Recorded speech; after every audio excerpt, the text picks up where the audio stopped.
Ikastetxik proiektu helburu nagusia da, momentu oro ikastetxik egun eukilizkion erronka edo zalantza nagusien ingurun elkarrekin ezagutzak partekau eta esperientziak elkarbanatzeko espazio bat sortzia.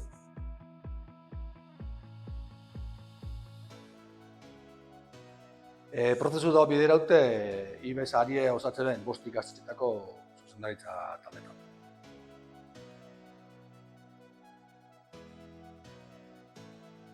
Metodologikoki prozesu simpli da. Bi sasio kolektibo eta bat individuala. Sasio kolektibo daude bideraute lehena, elegiudan edo aukeradan tematika zehaz horrek inguruko klabe orokortaz eztabaidatzea, aditun laguntzikin.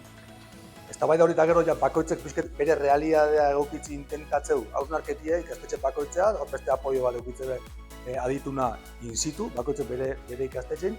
Hausnarketa hauek enda gero, 3. sasio bat dugu, kolektibo dana baitare, balizio duna elkarrekin bizipenak, esperientziak eta elkarbanatzeko.